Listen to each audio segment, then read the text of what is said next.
Now let us go over to the topic of probability distribution within the general topic of probability. Now here we first understand what is called as a random variable. Also we call it as RV in short. So it is basically some variable that assumes a particular set of values depending on the context. And the random variable is typically denoted by uppercase letters as say X or Y, etc. Alright, so here are the two types of random variable, that is either it can be a discrete random variable or it can be a continuous random variable. Now by discrete it means that it can assume only specific values or specific set of values.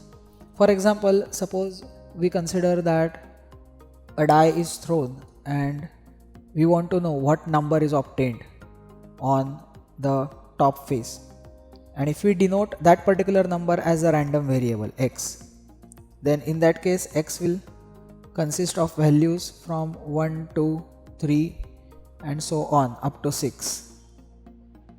Now it may happen that we can define the random variable in different way also. Say consider instead of a die, let's take an example of throwing off or tossing off say 4 fair coins, and I define x as the number of heads that might be obtained when 4 fair coins are tossed. Now when we toss 4 coins, it may happen that we may not get any head at all, or we may get 1 head and the remaining 3 as tails, or 2 heads and 2 tails, or 3 heads and 1 tail, and finally we may get all the 4 heads. So if we define x as number of heads obtained in tossing of 4 coins, this x can take the value as 0, 1, 2, 3 and 4, isn't it? So these are the only 5 distinct specific values. You cannot have any value in between, that is you cannot have 1.5 number of heads and so on. So that is the meaning of discrete random variable. Now on the other hand, by continuous random variable we mean it is a variable which can assume any real value between a particular interval or range of values. Now typically all the physical quantities such as height, weight, temperature, pressure and so on, they all are the continuous random variables because they can assume any value between a particular given range of values. Alright, so let us move ahead and understand what is the meaning of the next term, which is a probability distribution of a random variable. Now here we will study the probability distribution of a discrete random variable. Now it is nothing but, as the name suggests, it's a table of probabilities for the random variable x to assume different values, right? So it is basically the table that shows what is the probability that random variable x will assume certain value. Okay, so let's take an example. Suppose we define x as a random variable which is nothing but number of heads obtained in tossing of 3 coins.